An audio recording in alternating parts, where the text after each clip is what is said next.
Welcome to the Mountain Magnolia Show, where your hosts Mary Noble Braden and Leanne Lewis will introduce you to Swannanoa Valley's most interesting and most iconic individuals. Hello, all you beautiful people. This is Mary Noble Braden at the Mountain Magnolia Show here in beautiful Black Mountain, North Carolina. I'm so excited to share our show with you today. We have another beautiful guest, and here on the Mountain Magnolia Show, our focus is to reveal the heart and soul of our community. And I think we are at episode 41. So thank you all for listening to this radio and podcast show. It's been a wonderful experience for the past year. So today's guest is a dear friend of mine, Michael Carter. Michael, thank you for coming, being on the show. It's my pleasure. I was looking forward to this morning, and it's a beautiful spring day. So what better time than to show up and have a conversation? I know. I'm so excited. Well, before we get started, I love to share a quote with the audience. Yes. And I would love for you to share a quote Yes. that comes to mind. One of my favorites is by Thomas Stearns Eliot, T.S. Eliot. And it's kind of contradictory at the beginning, but he says that we shall never cease exploration. But at the end of all our explorations, we will arrive at the place we started, and we will know it for the very first time. And I like that because it reminds me that life is cyclical. You know, you can never step in the same river twice because you're a different person. And, you know, events can happen and then in the fullness of time, and you're at one place in your life and they can happen again. And somehow you're different. And so you may respond differently. And that's what life is about, changing, evolving, responding. And so it's one of my favorite quotes. So, Or being curious. thank you for letting me share that. Yes. Being curious. All of the above. And just letting life come to you, right? Excellent. Well, Michael is the Reverend of the Unitarian Universal Congregation of the Swannanoa Valley, or also known as the UU Church of Black Mountain at 500 Montreat Road. And Michael, tell us how you got here to Western North Carolina, Black Mountain. Sure. I kind of feel like I was led, so I'll give you the truncated version. I was in New York City. I was a professional actor, and but I always wanted to serve, and I kind of, even as a kid, I thought I was going to be a priest. You know, I wanted to be, and I love the church for what it can be, not for always what it is. And so my wife at the time and I decided New York is getting very expensive. My commutes to work were like 2 hours each way. It's like 4 hours. I was working as a chaplain at a hospital in Queens, New York. And so we were thinking about moving. And what had happened was a friend of mine who was going through a terrible divorce invited me to lunch and wanted to talk. And so you know, she was getting out of a toxic situation, and she said, you know what, I think I'm going to go to heal, and I'm going to go to Asheville, North Carolina. And I had never heard of Asheville, but I said, boy, that sounds like a plan. And she said, is that all you're going to say? And I said, I don't know what else you want me to say, Phyllis. And she said, you've never been, obviously. And I said, no. She said, you've got to go one day. She said, but it's beautiful, and that's where I think I'm going to go. So we finished breakfast. I was going back over towards Times Square, and I took the subway, and I was walking up the street. Oh, no, I was on the bus going to the subway, and I was sitting in the back of the bus. I always have a book with me, and some people sat down right next to me, and they were talking about Asheville, North Carolina. So I kind of leaned over subtly. I wasn't in their lap, but I was like, well, wait a minute, this is interesting. So when I got to Times Square, I decided to catch a subway. The bus was taking too long. So as I got off on 79th Street and I was walking up towards Central Park, and there was a guy in front of me, but I couldn't see him. I didn't have my glasses on, and I thought he was talking to me, but he was actually yelling at people behind me. And he was like, yo, listen, don't call me this weekend. I'll catch up with you. I'm going down south to visit some friends. I'm going to Asheville. And I was like, I just heard this 3 times.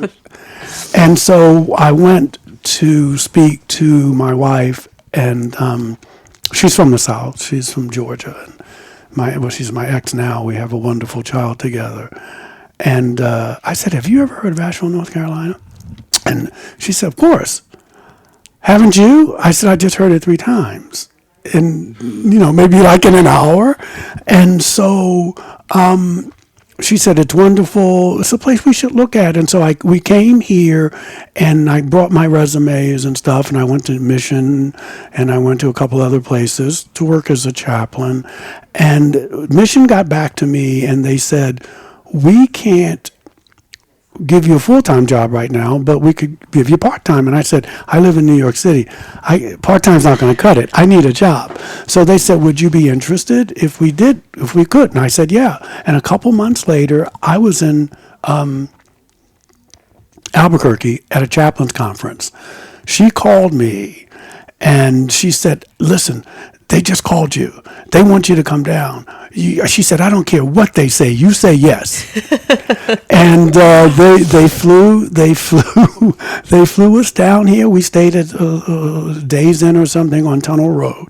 They interviewed me for 6 hours, and they offered me the job, and it was still as needed, PRN.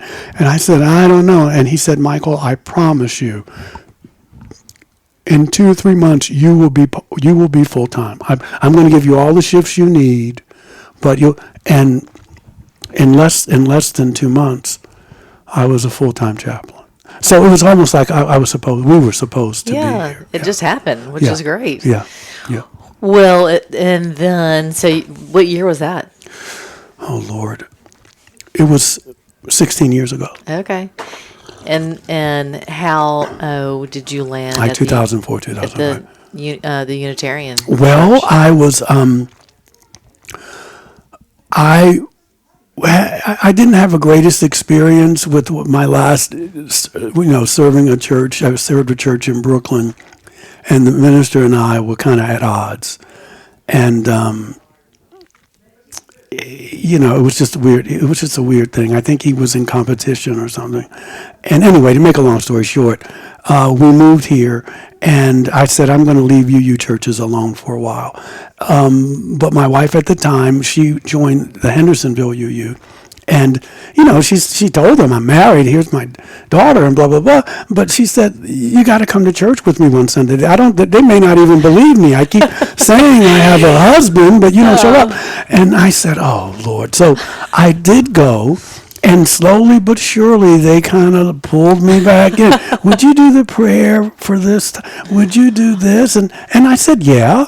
And before you know it, so what had happened was, I started trying to make some extra money. I was a chaplain, obviously, so I had a full-time job. But on Sundays, sometimes if I wasn't working, someone said, you should speak at the churches, the local churches. And so I started out that way, and then it was once a month, and it was twice a month, and then there were changes at the hospital, and they offered me a job. And I said, I got a full-time job at the hospital. But that changed like some time later because they were, getting rid of people. And I was going to be one of those people. So they said, the job is open if you still want it. And I was like, yeah, because I'm getting ready to lose this gig. And I've been there ever since. I love that. Yeah. Well, you have a true gift at the Unitarian Universal Congregation of Swannanoa Valley. I love coming to hear you talk. You are to the point, direct, and then your stories. I love your stories. Yeah. Well, I try to. It's not an effort. I think I do this naturally, but I just want people to know that I struggle with life just like you do. I'm not a guru. I'm not, I'm trying to make sense of it and trying to be the best person I can be. And so I think that kind of resonates with people, that I'm not, looking down on you, or I'm this great spiritual. No, I've been married 3 times. Okay, We're all human. we're all human, and I'm not saying that's a bad thing. I'm just saying, I'm trying to make sense of the journey as well. So, people resonate with that. In the pulpit, sometimes I will share appropriately. I don't think I overshare, but like I'll use my life as an example of something, and where there was growth or mistakes or evolution, and I think that helps people go, yeah, he's in it with us. He's not, looking down on us, judging us, And as some ministers can do. It's the real stories, like that's why I love doing this podcast. Is I feel like I get to talk to people and just be raw and real and here and present.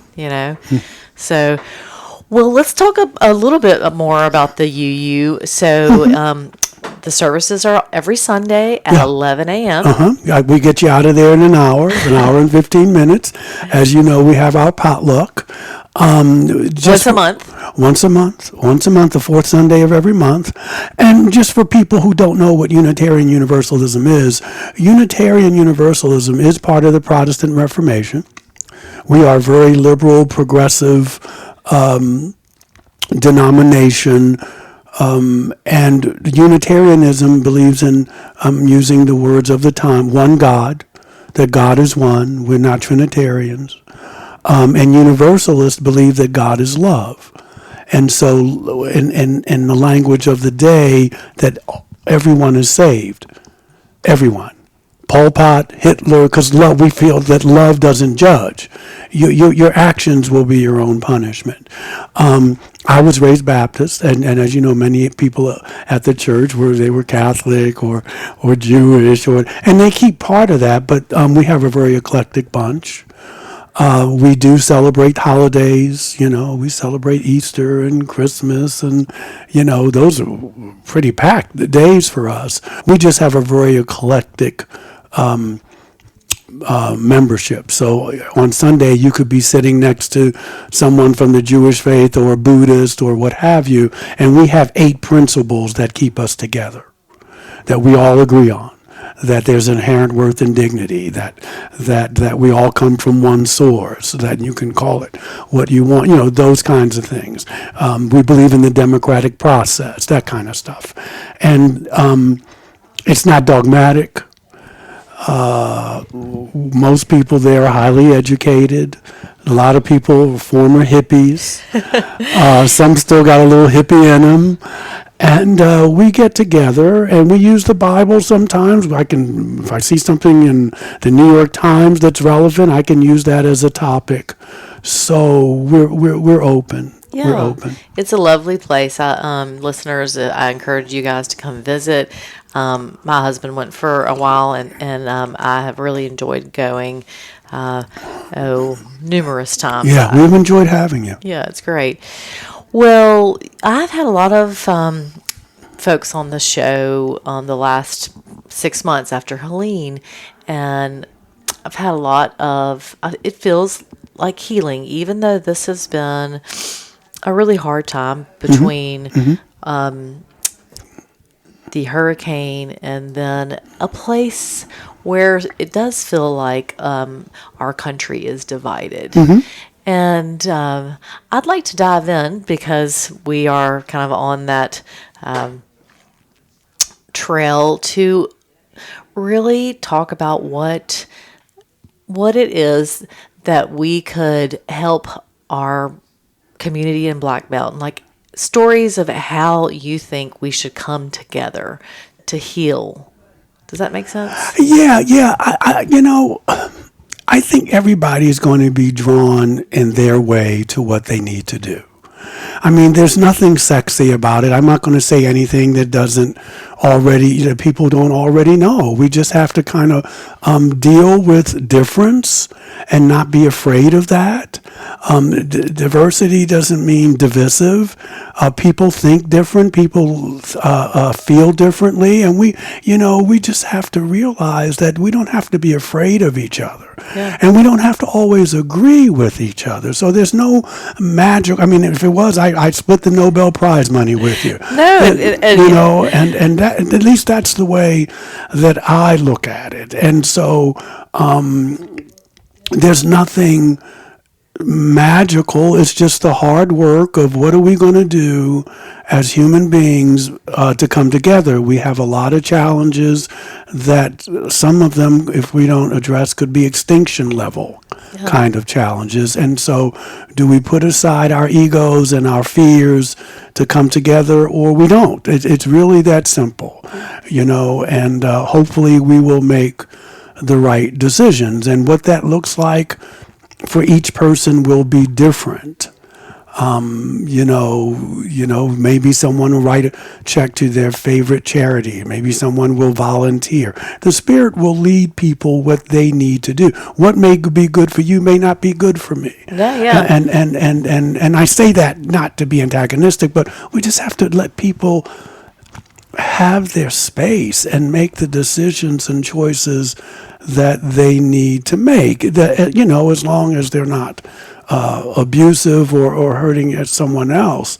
I think we just fall into this thing where if you don't do it like I think you should do it, if you don't think like I think you should think, if you don't worship like I think you should worship, then that's a problem. And it's really not a problem. It's the problem to the individual.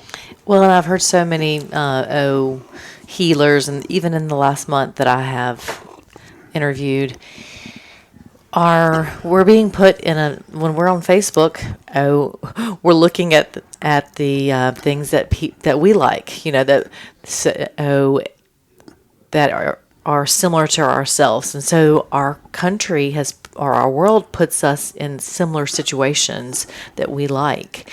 And so if we can go out into the world and just show up for people, even if they're not just like us. And I think that's going to be a really important thing these days. And I've been seeing a lot of that in our community, of acceptance and love. And I really think we should stay on that. And I feel that when I'm at the UU too. I feel like people are very accepting and they're willing to really show up. Yeah, we have a special place there, and we have special people there. I try to remember that there are 8 billion people, maybe 9 billion people on the planet, and all of us are not going to think the same. Some of us are at different stages of evolution. And so to think that all 8 billion people are all going to be on the same page at the same time is not really realistic. You're right. And I think people can get let down because they have unreasonable expectations. When I was a young man, I thought that way too. Why can't we all just get along? Why can't we? But you got 3 people who can see an accident out here on State Street and see it 3 different ways. Now, put that on steroids. There are 8 billion people. We don't worship the same way. You call your God one thing, you call your God another. This is how I think the world should be run. And so it's just unrealistic to think that we're all going to be at the same place at the same time. But you can be responsible for you, and you can try to be the person that you want to be, and you got to let the strings go. If you can't expect, if someone is not where you are, you're being good to people because you're being good to people, not because you're expecting a result. And I think that I think that's how you have peace of mind. And our community here is a special one. Western North Carolina, the Unitarian Church, lots of different places of worship. We're in a place that really lifts people up, especially after Helene. I've seen during the hurricane, I saw just very heartwarming experiences. No question. Where nobody I've put up experienced any that. walls. I experienced that, and then when Helene goes away, we go back to our corners. So I try to be a student of human nature, and I just try to stay with it and be who I need to be, and without strings attached. Because then I'm always disappointed. And basically, what I'm saying is, if you only thought like I thought, it'd be a better place. And maybe, but I doubt it. So Yeah. I experienced some real acts of altruism and kindness during Helene. And I probably participated in some of that. And then it's over, and you kind of try to keep it going, and some people can and some people can, until the next kind of catastrophe. And, eventually luck will run out, but, that's part of human nature. Hey, listen, I like you being to the point. Yeah. You're like, all right. Yeah. None of this foo-foo stuff. Yeah. I mean, I don't know. I like I said, I think that if you can show up, as you said, and be the best you can be in that situation, sometimes you will, sometimes you won't. But if you're waiting for 9 billion people to all sing Kumbaya or Imagine, that's just not going to happen. It's not. No. But you can work towards that, and I'm not saying don't. And then I'm doing it not because I want to make you change. I'm doing it because that's what I want to do. And if you don't do it, that's okay. But if they don't do it, you're always going to be disappointed. Or just keep trying. Yeah. Well, Michael also does something else too. You are a Reiki master, right? Yes. I had a mystical experience back in 1989, and it kind of led me to this. And Reiki is Rei means universal, Ki means energy. It's a hands-on healing modality. It's a science to it, so you don't have to be born with a gift or anything like that. And so I took. I was a client of a Reiki healer for my lungs, and it did really wonderful things. And because I had asthma, and so I said I want to learn this too. And I've been doing this since 1991. Wow. And had some wonderful things occur. And it's a hands-on healing modality, so it is a laying on of hands. There's some energy involved, obviously. And, I worked a lot with AIDS patients back in the day, and I didn't have to touch them. Some of them had sores and whatever, but you can. So it was just what I needed at the time, and I still use it. And, I use it in the hospitals when I visit people. And some people go, oh, my God, it's the Holy Spirit. And some people will say, oh, it's laying on of hands. And it doesn't matter what you call it, whatever works for you. But it's a ministry, and I enjoy it. And I've done some good with it, I think. I love how you collaborate your life, as a reverend and also as a healer. Mm-hmm. And because they're not separate. I mean, in the early church, people did both. Yeah. So they're kind of intertwined. And that's Asheville's used to lots of collaboration. So it's a wonderful place for you to be and be able to experience all these things. Yeah. I'm glad I'm here. I remember, I was a snob. I was like, I'll never leave New York, ever. And I love it. It's sophisticated. It's kind of crazy, but I loved it. I'm a different person now. I go back and visit, and it's a different energy. But I was there for almost 30 years. But I remember saying, even when I worked in Brooklyn at a UU church, and eventually moved there. Never say never, but I was like, no, Manhattan is New York, but I was in a bubble, and God, the universe, call it what you will. It's time for you to move on. You're comfortable here. You're kind of stagnant. It's time to grow, and I came down here. and I'm enjoying it. And here you are, I'm enjoying it. which is great. Yeah. Well, I encourage everyone in the audience to come by and see Michael at the UU on Sundays at 11 a.m.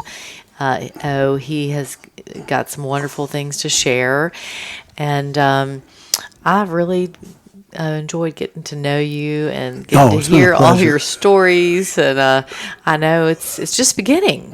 It is. It's spring. We're in Lent. Easter's coming. I mean, it's a gorgeous day. I'm sitting here talking to you. It's 74 today, and it's time for new beginnings. It is. And all the seeds that we planted will now, you reap what you sow. It's harvest time, and so now we can just come out and be renewed. It's like a rebirth. I mean, that's what these holidays are really about, a rebirth, a resurrection of sorts, if I can use that word. And so I'm looking forward to 2025. I know we're 3 months in. Yeah. It's challenging, but it's also some things we have to go through in order to grow, I believe. I totally agree. Well, so on our closing question, we ask our guest here to share one thing with the audience that has changed their life for the better. I know that's really broad, but what would you want to share with the audience that's changed your life for the better? I would say the birth of my daughter. She just turned 19 on February 23rd. And I remember thinking, I don't want to be a dad. I'll never be a dad. And again, never say never. And so that she has been a game changer. And I'm privileged to be her parent, which I tell her that. And just to have her in my life. And we're very close. So, I mean, there are many things, but that's up there. And she's your teacher. Well, we teach each other. Yeah. I feel like my children definitely came here to teach me lots of things. We teach each other, yeah. So grateful.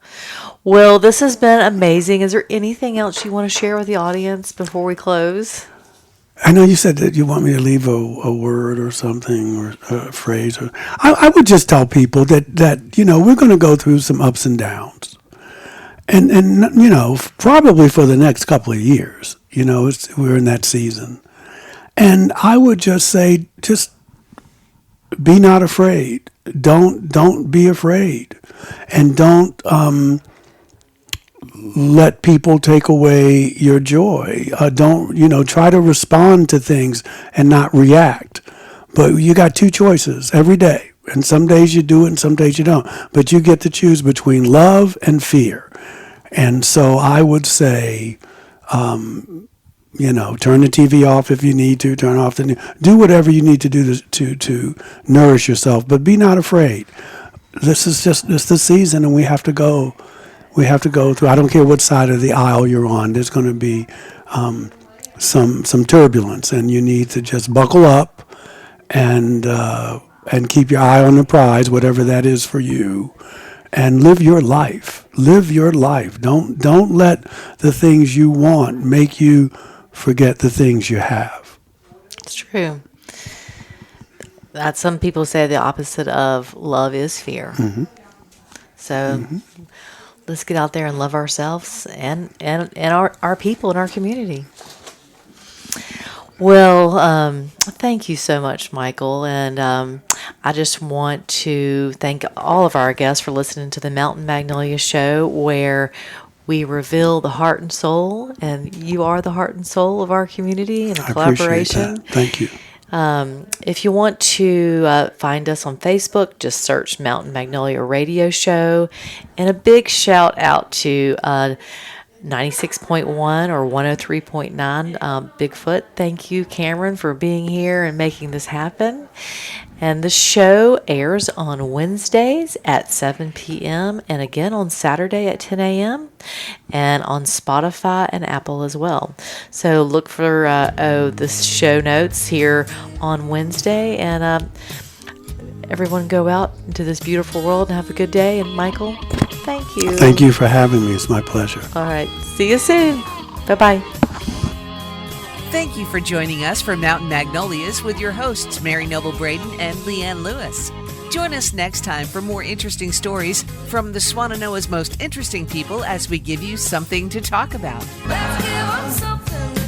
Mountain Magnolias is a production of Noble and Company Realty in Black Mountain. For more information, please call them at 828-357-5243. 828-357-5243. This program is produced and engineered by Cameron Crisp. The preceding has been a production of Signal Hill Studios. For more information, please call 704-872-0550.